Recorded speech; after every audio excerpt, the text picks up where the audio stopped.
바랍니다. 할렐루야. 여러분, 새해에도 신앙의 첫 단추를 잘 끼우셔야 할 것 같습니다. 단추 하나 잘못 끼우면 옷이 엉망이 되어버립니다.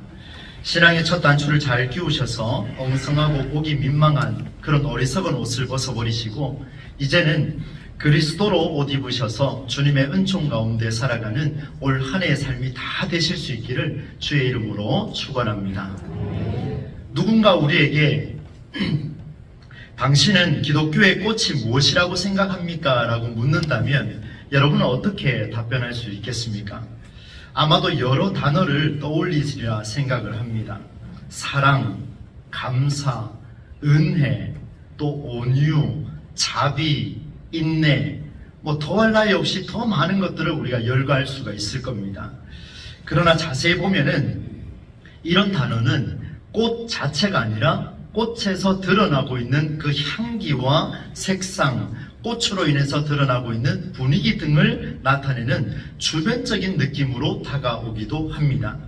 새해를 시작하는 첫 주일, 우리는 꽃이 있어야 할 향기를 맡을 수 있는 것처럼 무엇이 있어야 이런 기독교를 대표하는 단어들을 발견할 수 있는지 오늘 말씀을 통해서 한번 살펴보도록 하겠습니다.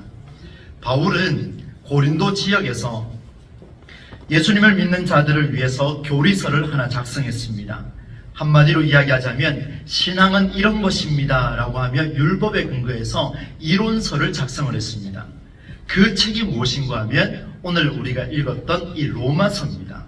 굉장히 딱딱해 보이기도 하고 이 말씀을 읽을 때는 조금 부담스럽기도 합니다. 로마서는 전체 16장으로 구성되어 있습니다. 그래서 이 16장을 두 개로 구조를 나눌 수가 있는데 그 내용을 조금 딱딱하지만 제가 간략하게 내용을 한번 말씀을 드리겠습니다. 1장부터 11장까지는 신앙은 이런 것이다 라고 하는 이론이 들어있습니다. 아마 여러분 읽어보시면 마음의 부담이 완전히 느껴질 겁니다. 몇 가지 내용을 보면 이렇습니다. 오직 의인은 믿음으로 말미암아 살리라. 1장 16절 17절에서 대선언을 시작해서 믿음으로 살기 위해서는 유대인이나 헬라인이나 모든 사람은 죄를 범하였기 때문에 죄는 하나님의 은혜로만 사함을 받을 수 있습니다 라는 말씀을 기록합니다. 죄의 문제와 하나님의 은혜는 어떤 관계가 있는가? 그리고 하나님이 주신 율법은 무슨 역할을 하고 있는가? 그리고 생명의 성령의 법에 따라 모든 율법은 그리스도에게로 귀결된다라는 것을 보여줍니다. 제가 사제선언을 하면서 로마서 8장 1절 말씀을 그렇게 말씀을 드렸습니다. 생명의 성령의 법에 따라서 움직여지는 모든 율법은 그리스도에게로 귀결되게 되어 있습니다. 그리스도를 통한 하나님의 은혜는 놀랍고 모든 만물의 중심이다 라고 말씀을 이어가고 있는 것이 1장부터 11장까지의 내용입니다. 그러면 이제 12장부터 16장까지는 어떤 내용으로 구성되어 있냐면 앞부분에서는 이론을 다루고 있다면 이제 뒷부분에서는 실천을 다루고 있습니다. 다시 말하면 신앙은 이렇게 살아가는 것이다 라고 하는 실천의 덕목들을 굉장히 많이 다루고 있습니다.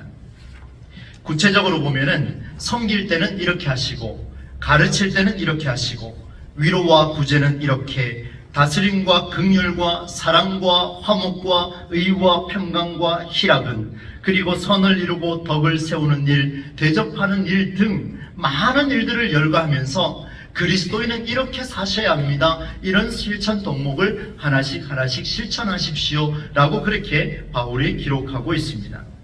11장과 12장을 사이에 두고 앞부분은 이론을 설명한 신앙의 교리라면 뒷부분은 신앙의 실천을 말씀하고 있습니다.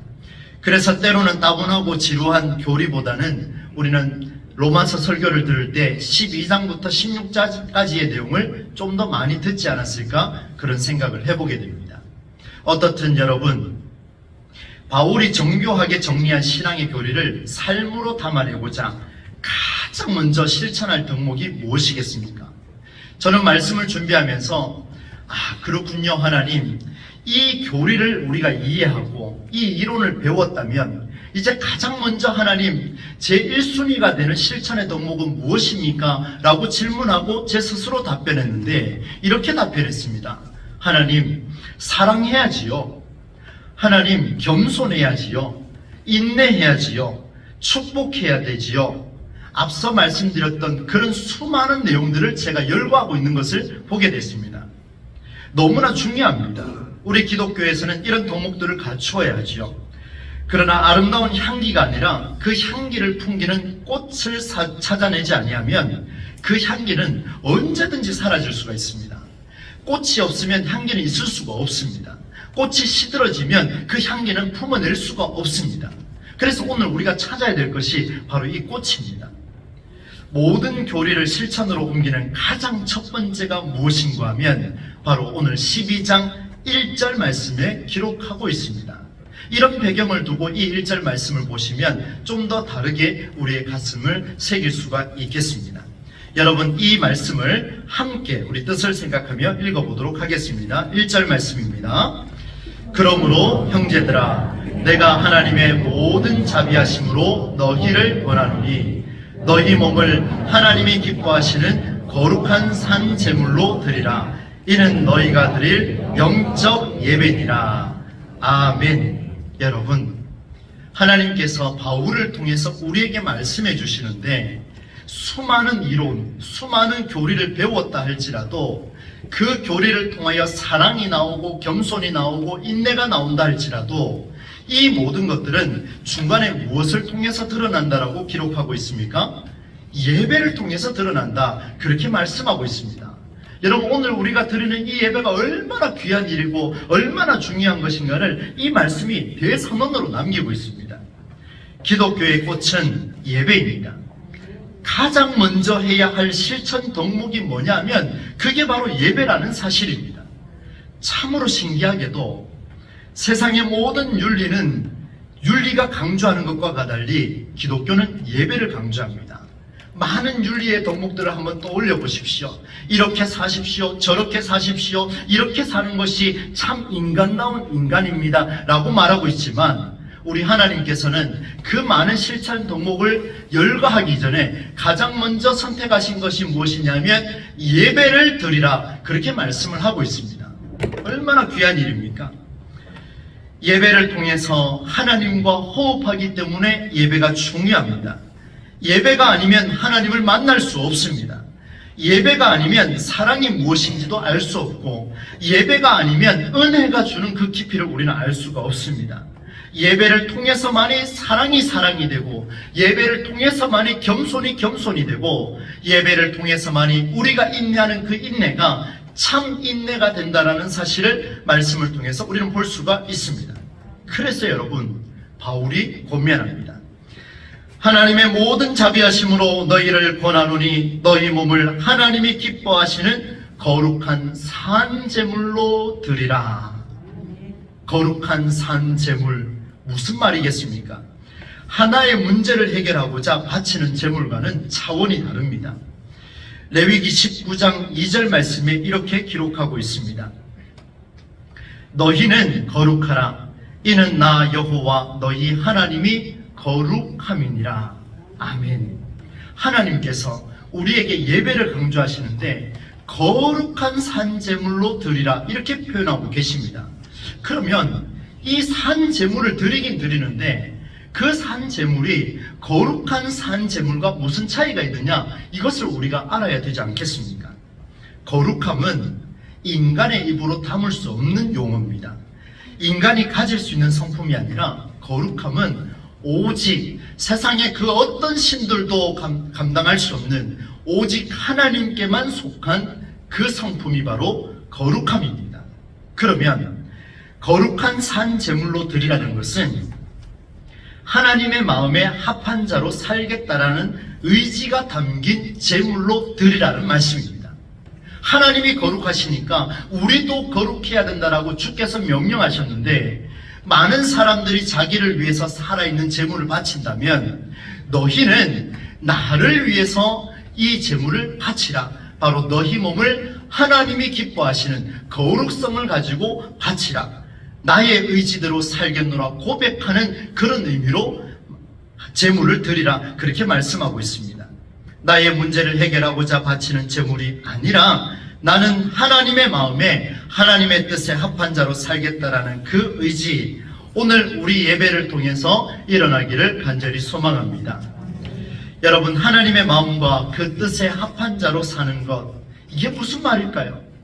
다시 한번 질문했습니다. 하나님, 매주 예배를 이제 제가 집례하면서 움직여야 할 텐데 하나님의 그 마음과 그 하나님의 뜻에 합한 자로 그렇게 예배를 드리는 것이 무슨 예배입니까? 라고 깊이 기도하는 가운데 주의 음성이 제 가슴을 밀려옵니다. 그것이 무엇인가 하면, 그렇지, 하나님의 영의 이끌림을 받는 예배를 드려야 하느니라 라는 음성이 들려왔습니다.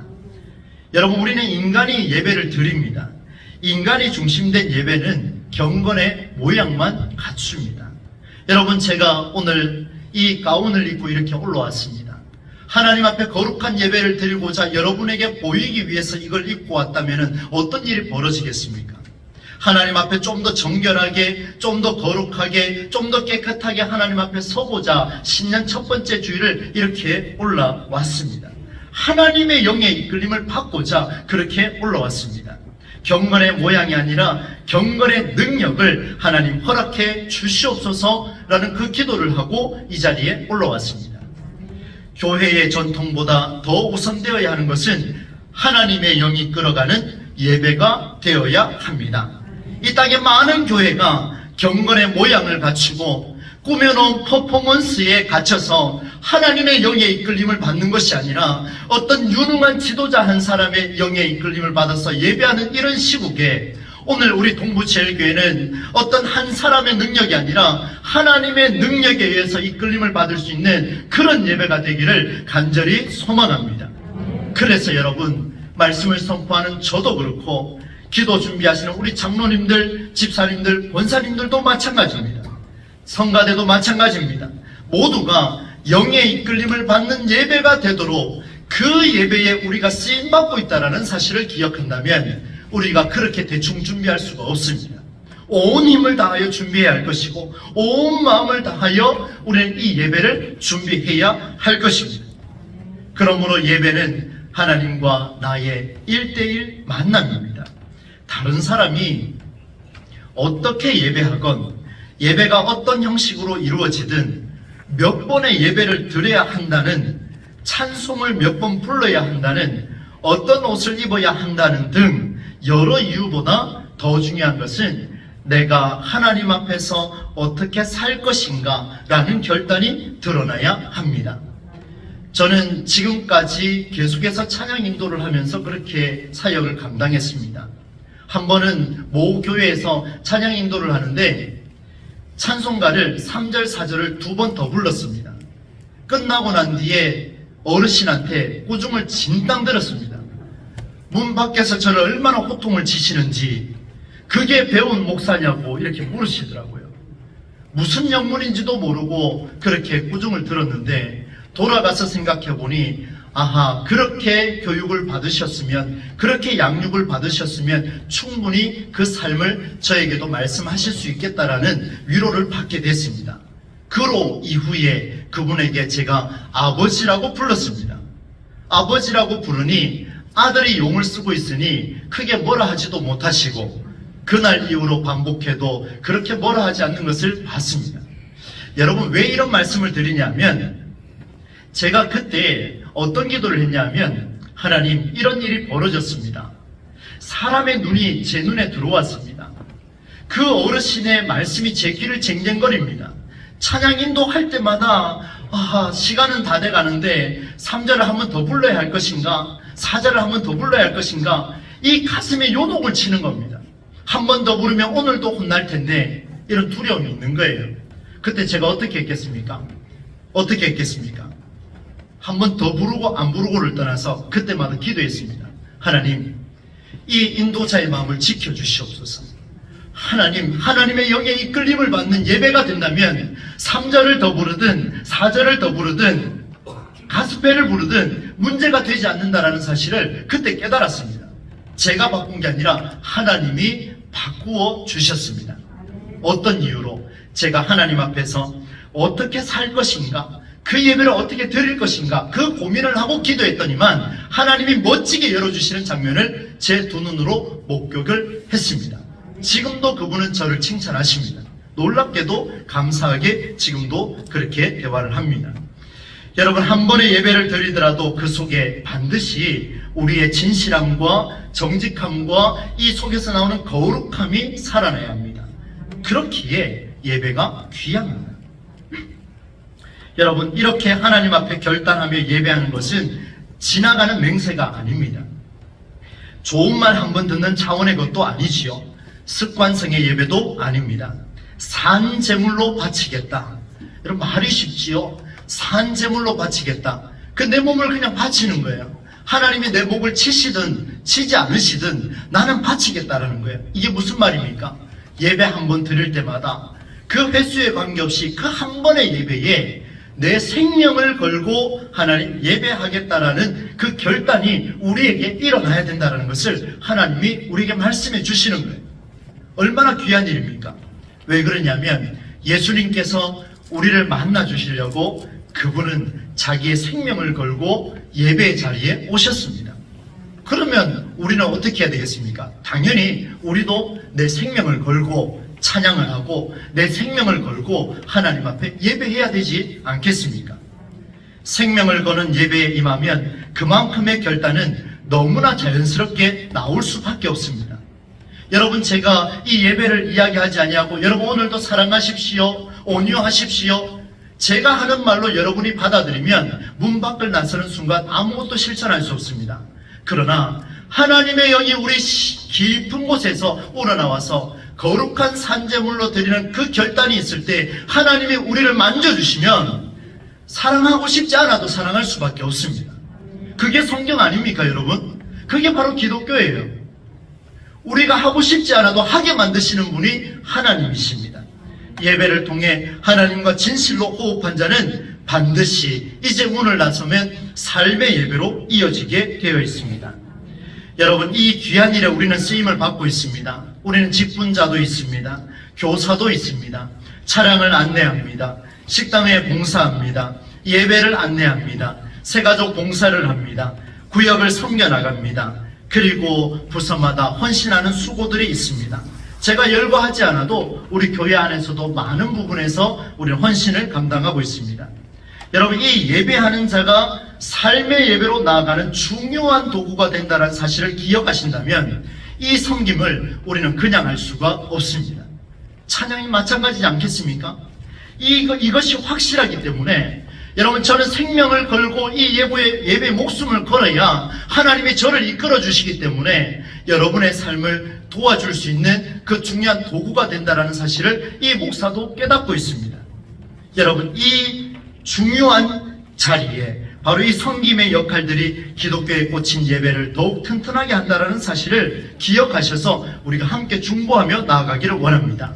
그래야 우리를 통해서 이 아름다운 향기가 많이 퍼져나가지 않겠습니까? 여러분, 나가서 전도해 보십시오. 전도가 되는가? 제가 수도 없이 아파트 건축하는데 그곳에 가서 그렇게 외쳐댔습니다. 수백만 원 투자해서 외쳐댔지만 단 한 가정도 등록을 하지 않았습니다. 제가 실족할 뻔했습니다.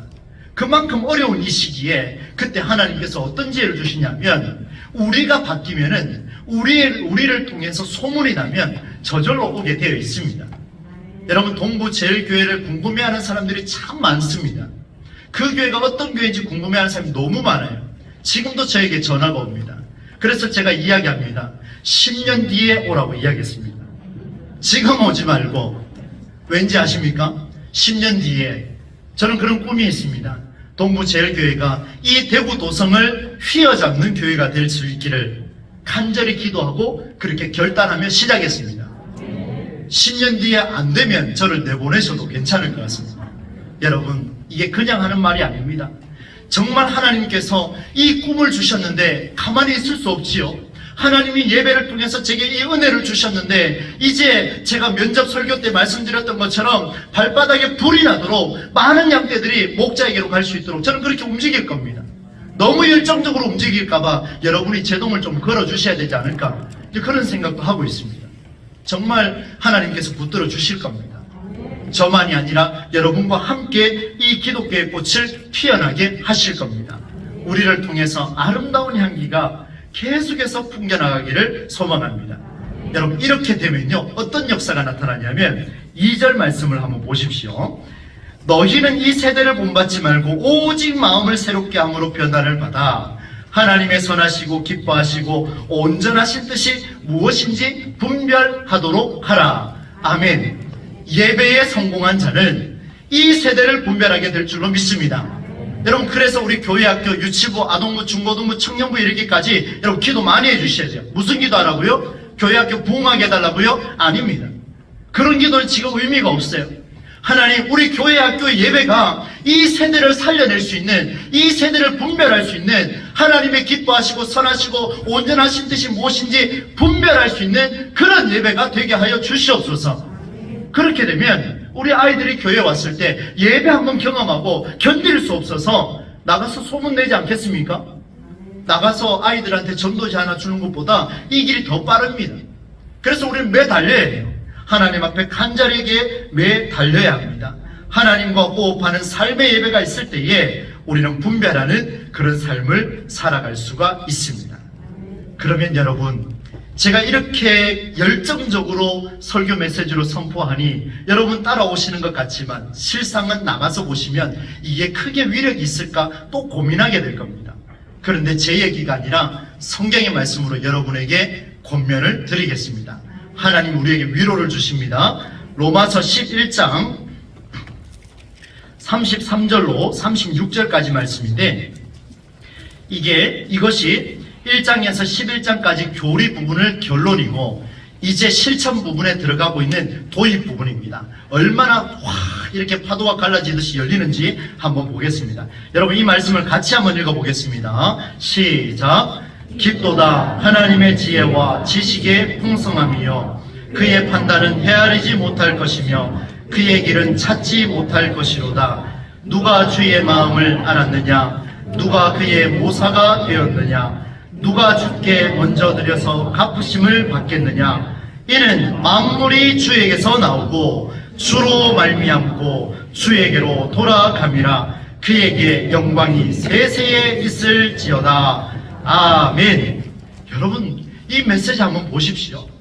엄청난 메시지입니다. 이 엄청난 메시지를 담아내서 이제 실천의 삶을 살아야 되는데 그 첫 번째 그릇이 무엇인가 하면 이 그릇에 이 위력이 들어오지 않으면 사랑할 수 없다라는 거죠. 그 그릇이 뭐냐면 바로 예배입니다. 사람이 헤아릴 수 없는 신적인 지혜와 지식의 풍성함이 예배에서 나타납니다. 만물이 주님으로부터 나오고 주님으로 말미암고 주님에게로 돌아가는 역사는 예배를 통해서 일어납니다. 인생의 모든 문제 하나를 두고 기도하는 예배가 아닙니다. 만물의 문제를 두고 기도하는 것이 예배요, 만물의 문제를 해결하는 것이 바로 예배입니다. 오늘 우리가 예배하는 이 시간은 나의 문제만을 해결하는 그런 예배가 아니라 오늘 이 땅의 만물, 바로 하나님이 창조하신 이 세계의 문제를 해결하는 하나님의 마음이 살아나는 그런 예배인 줄로 믿습니다. 우리 교회를 통해서 하나님의 영의 이끌림을 받는 진실한 예배가 살아난다면, 우리 유치부와 아동부, 중고등부, 청년들의 예배가 하나님의 영의 이끌림을 받는 진실한 예배로 앞으로도 살아난다면 우리 교회를 통해서 다른 교회가 해결하지 못하는 놀라운 해결점을 우리는 찾아낼 줄로 믿습니다. 그래서 교회학교 교사 역할이 중요합니다. 성가대 역할도 그래서 중요한 거예요. 직분을 받아서 헌신하는 것, 그런 차원에서 이제는 하지 마십시오. 그런 생각으로 오늘날 이 시대에 봉사하는 게 아닙니다. 오늘 우리는 주님의 힘을 가지고 주의 능력을 가지고 감당하면 하나님께서 이루어 주실 줄로 믿습니다. 막연하고 공허한 외침이 아닙니다. 불가능한 일을 어쩔 수 없이 받아들이라고 하는 목사의 가르침도 아닙니다. 예배를 통해 일어난 우리의 결단, 하나님의 영으로 결단한 삶의 예배는 반드시 오늘 우리에게 살아남의 역사로 일어나게 될 줄로 믿습니다. 이제 말씀을 맺겠습니다. 우리가 예배하는 목적이 무엇입니까? 하나님이 주시는 새 힘을 얻기 위함이 아닙니까? 그래서 우리는 하나님이 기뻐하시는 거룩한 산제물로 드려야 합니다. 거룩함은 하나님의 성품이요, 그렇기에 하나님의 영의 이끌림을 받는 예배의 삶을 주님이 요청하시고 우리 또한 그 요청에 응답해야 하겠습니다. 예배를 통해 우리는 나의 만족을 드리는 제물이 아니라 주님의 마음에 합한 자로 거룩성을 담아낸 그 결단은 생명을 가지고 결단하는 그 기도요, 그 예배가 될 때에 우리가 하나님 앞에 올려드리는 거룩한 산 제물이 될 것입니다. 그 결단 다른 사람에게 주지 마시고, 우리 성가대도 잘 아시겠죠? 그 결단 우리 여기 계신 어른들에게 주지 마시고 스스로 결단하셔야 돼요. 그 결단이 이 시대를 분별하게 할 것입니다. 그 결단이 하나님이 기뻐하시는 교회로 세워주실 줄로 믿습니다.